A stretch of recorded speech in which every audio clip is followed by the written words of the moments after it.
Hello and welcome back to KXAN Plus. I'm your host, Esmeralda Zamora, and today we have our Nick's First Warning Weather segment with KXAN's Chief Meteorologist, Nick Bannin. Nick, thanks for joining me. How are you doing? I'm good, Esme. How are you doing today? I'm doing great. We have an audience here with us. It is very show. rare. It's just you and I here having a little conversation, but we have 4 additional guests in our KXAN Plus studios today, which is super nice, including our own Jim Spencer. Yeah, so if you hear any laughs or any voices, you know who it is. Yeah, Jim, come on over. Just say hi real quick. Hi, Jim here joining us. So we're going to dive into the July forecast. I lost my razor. Yeah, where did that go? You might have to shave that before July. It's going to get hot under there. So anyway, this is a fun one to have here today. And we'll see if the applause sign is working, Esme. Yeah, we'll see. Well, you just mentioned it. We are doing a July forecast outlook. What are the updates that you have for us? Yeah, so the Climate Prediction Center puts out 2 main outlooks for the month of July. They do one in mid-June, and then they do one on the final day in June. So we're going to lead up to that. First, I want to take you through the first week of July. Which, of course, begins next Tuesday. Would you believe it? We're almost done with June. Around the corner. It is so close. So the outlook for the first week of July here in Central Texas and really much of the state is leaning wetter than normal. This isn't particularly soggy, and July is not a very wet month for us. So this doesn't mean a lot of rain necessarily, but it means that our chances for rain are a little higher than our chances of staying completely dry, which is what we do often in the month of July. For the same period, July 1st through the 7th, leaning warmer than normal as well. And July, as we're going to get into, is usually our second hottest month of the year. So if we're even warmer than what is typically a very hot month, then that doesn't bode well. And certainly I think we've got the return of triple digits not too far around the corner. I know, we had 2 in the month of May. Only 2011 had more triple digits in the month of May than we did this May with the 2. But then we haven't had any in June. So it's like, okay, well, we had them in May instead of June, but now we look ahead, I know, and it looks like summer is really going to start feeling like it here pretty soon. Well, we know July is the hottest month of the year. And second hottest month, Second actually. hottest? Yeah, August is the hottest. It feels like the hottest so far. It's certainly with a combination of the humidity in the air, which we'll have plenty of after some recent rain anyway. It may feel like one of the hottest months for sure. So what is the outlook? I know you're wondering.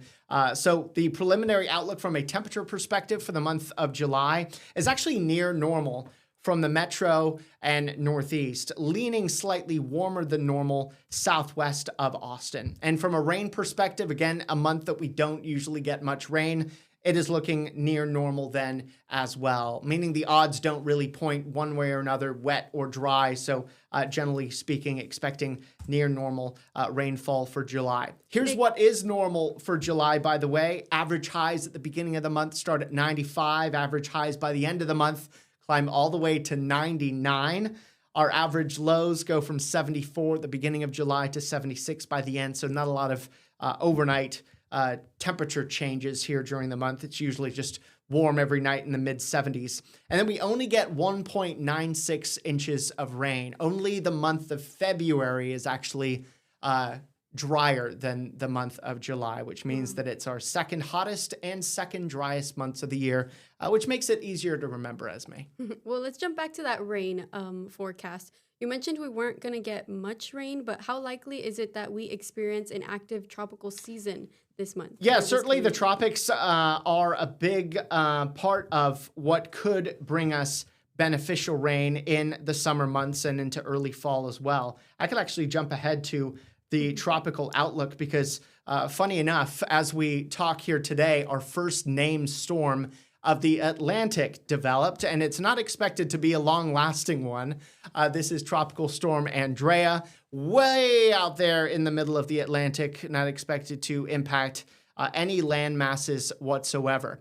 But you can see as we look at the tropical frequency map here, which basically looks at historically where has the activity been in each month, you can see it does start to grow a little bit in the month of July. Typically not our busiest month for the tropics, but we start seeing a bit more activity. That activity usually starts either in the Gulf, closer to Florida or off the eastern seaboard with a bit more regularity. But it's really when we get into August and September that the frequency of tropical systems of any kind starts to go up. And then as we get into October and then eventually November, that activity starts to wane. So certainly July can be a month where we see tropical activity in the Gulf that could bring us rain, or out in the Caribbean that then moves into the Gulf that can bring us rain. But it is way too far out, even here with just a week to go into July, to say that whether we're going to get a storm of that type to bring us beneficial rain in July. What we can almost guarantee, though, what was that? When does the tropical event get a name? When does the tropical event get a name? Oh, when does a tropical system get a name? Yes.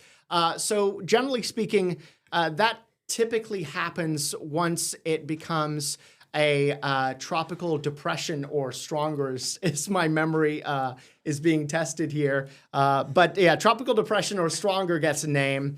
Actually, tropical storm or stronger gets a name. And that's why Andrea today was given a name, because it finally became a tropical storm. So tropical storms or stronger get the names. And Andrea was our first name of the season. And that was the storm we have today, but we don't have anything to worry about that one. And Andrea is out in the ocean right now. Is there a specific name that meteorologists call these tropical storms that are not specifically hitting landfall but are disrupting the ocean? You know, that's a great question. And we'll also often call them fish storms if they're out in the middle of nowhere, because they're impacting the fish more than anything else. What we do have to remember, though, is that they can also impact a lot of boats that bring cargo across the oceans, too. So it isn't just fish that get impacted by those storms in the middle of the ocean, nowhere near islands or lands, but it is usually a storm that we certainly worry less about than others. And of course, our big focus as we head into the summer months, while we'll keep an eye on the tropics, is the triple-digit heat, which we don't think we can avoid, Esme. Yeah, it doesn't look like we're avoiding it this July. No. What is the average for July? Yeah, so we averaged 3 triple-digit days in June. We haven't had any this June. We had 2 in May. And then we see usually a big uptick in the number of triple-digit days as we head into July at 10.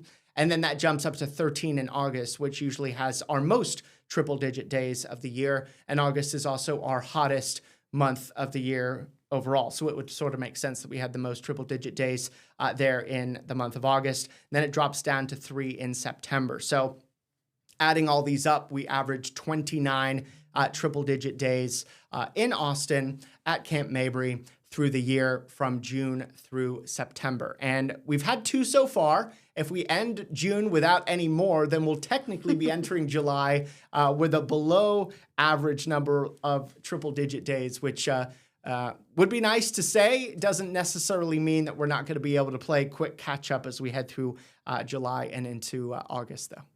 How many triple digits have we had in last year's month of July compared to the year before, or what we're expecting this year? Yeah, that's a good question. I put together a list of the number of triple digits in the last 5 Julys. You can see last July had 10 triple digit days in the month of July of 2024.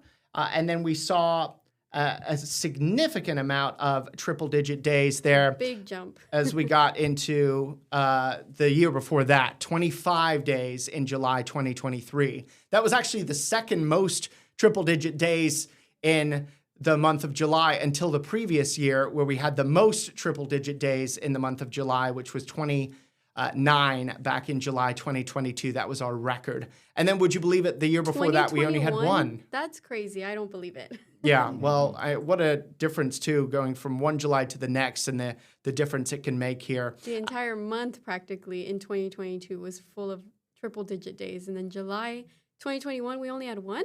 Yeah, and then 20 days in July 2020. And what we've actually found, looking at the changing averages for the number of triple-digit days in Austin, is that they've been going up decade by decade due to climate change. It used to be we only averaged 11 triple-digit days a year in Austin back 3-4 decades ago, and now we average 29. So we've seen a big increase in the number of triple-digit days every year, a lot of them coming in July and August due to climate change, which we've certainly been feeling the effects of here over the last several decades. Wow, Nick. Well, it looks like we're expected to see a really hot July this year. Yeah. What are some heat safety advice that you can share with our viewers? Yeah, we got to think about staying comfortable. Air conditioning is key for that. Of course, not all people here in Central Texas can either purchase air conditioning, have air conditioning, or can afford to pay for air conditioning, which actually brings us to our fan drive that it's really year-round and certainly throughout the summer, but it peaks for us on July 11th, where we're asking for fans or funds to help Family Elder Care provide fans for people here in Central Texas who couldn't necessarily either afford to pay for their AC bill, so they just don't turn it on, or they don't have AC. So staying as comfortable as you can inside during the hottest part of the day, which is the middle of the day through the early part of the evening, is key. Remembering your pets as well is important. If the ground is too hot for you to have your feet on the ground bare, then you certainly don't want to put your pets at risk in putting their paws out on the ground as well. And the hottest time of the year, while July is one of our hottest months, there is actually about an 8-day period where our high temperatures every year usually reach their hottest. The highest average temperature we ever see in Austin from an average perspective, that's 99 from July 31st through August 14th. So that's climatologically our hottest time of the year here in Central Texas. Doesn't mean you can't see really hot temperatures before this or really hot temperatures after this, but just looking at the 30-year averages, this is usually when the heat peaks in Central Texas, and certainly that we want to be thinking about this during any hot period, late spring through the summer, even into early fall. It can be hot as well, Esme. Nick, can we jump back to the precipitation outlook for July? Did you say it was going to be wetter or drier than normal? It was actually one of those neithers. Neithers. It's expecting near average. I've got it up for you now. Near average, near normal, not really leaning wetter or drier sort of outlooks, which doesn't say a whole lot other than the fact that we don't usually get much rain in July anyway, so you shouldn't expect any more than typical. Now, if there were more activity in the Gulf or just the tropics in general, and one of those storms was able to move from the Caribbean into the Gulf or develop over the Gulf and then move inland, then that certainly could throw a wild card in and make for a wet July. It wouldn't take much rain to make a July wetter than normal, should we get that sort of system to arrive. But for right now, it just looks to be a fairly average July from a rainfall perspective, and remember, from a temperature perspective, looking near normal from that perspective as well. So no big sort of huge takeaway about it being unusual any one way or the other here for this coming July. Well, let's say that we do see a wetter normal July. Mm-hmm. What does that rainfall mean for the ongoing drought that we're seeing here in Central Texas? Yeah, so the drought has actually been improving over the last few weeks. I can pop up our map looking at the drought comparison over the last week and how it has changed. There has been some improvements in parts of the hill country. I can even show you how it's changed in the last 4 months.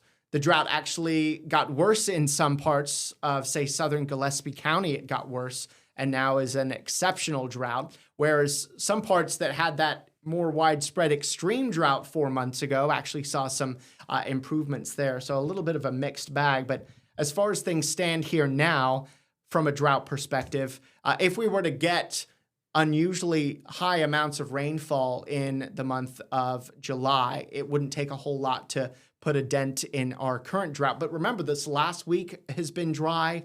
June will likely end up as being a drier than normal month because we really haven't had much rain so far this month. In fact, I can show you the rainfall we've had this month. None today yet. About 3/4 of an inch of rain so far this month. A normal June here in Central Texas gets 3 inches, so we're 2 1/3 below normal there. We're in a 3-inch rainfall deficit year to date. And I know the banner at the bottom there is covering up some of that part of the graphic.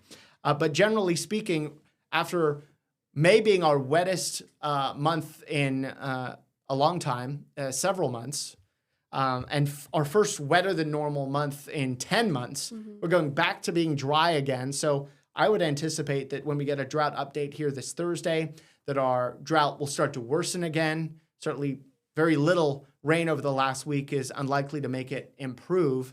And unless we were to get some bonus rainfall and make for a wetter than normal July, we'll probably see the drought slowly getting worse here through the summer too.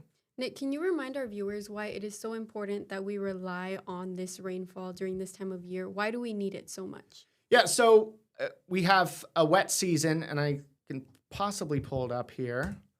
Our flash flood season does somewhat correspond with our wettest season here in Central Texas. Technically, flash flood season does continue into July, by the way. Yeah. But May and June is when we get the highest occurrences of flash flooding. And peak of flash flood season is June. So we typically get so much of our beneficial rain in the months of May and the first half of June. And if we don't get that, that can worsen the drought heading into summer.